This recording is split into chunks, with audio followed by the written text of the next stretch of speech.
interdite par l'Iran mi-avril, elle revient aujourd'hui, notamment sous une autre forme. Oui, c'est l'agence de presse iranienne Fars qui affirme que l'Iran se préparait à affirmer un contrôle souverain total sur les 7 câbles Internet sous-marins qui passent par le détroit d'Ormuz et que vous les voyez, ici à l'image. Donc il y a beaucoup de câbles sous-marins dans le détroit, on le découvre.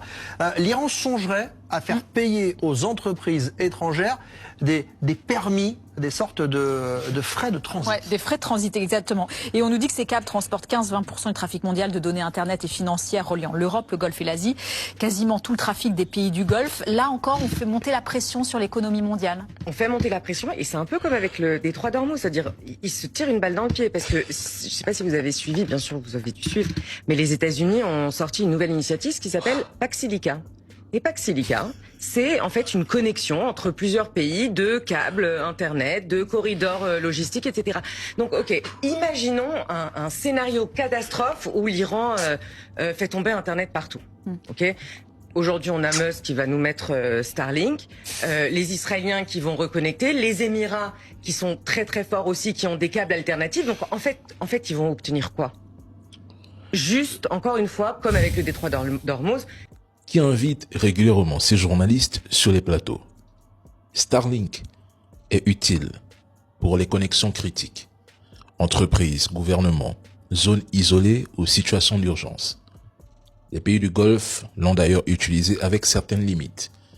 Mais croire que Starlink remplacera les câbles sous-marins relève du fantasme, de la propagande, de la désinformation. Un seul câble sous-marin moderne transporte entre 100 et 200 fois plus de données que toute la constellation Starlink réunie. Pour les flux massifs intercontinentaux, la fibre reste irremplaçable. Starlink coûte plus cher et supporte moins bien des millions d'utilisateurs simultanés et dépend malgré tout d'infrastructures terrestres. Ces médias de propagande minimisent systématiquement les enjeux. Même la question du contrôle du détroit d'Ormuz par l'Iran a été tournée en dérision jusqu'à ce que l'Europe commence à suffoquer et cherche du jet A1 au Nigeria. Et si l'Iran décidait réellement de frapper, cela ne se limiterait probablement pas à Hormuz. Bab el-Mandeb deviendrait aussi un point critique.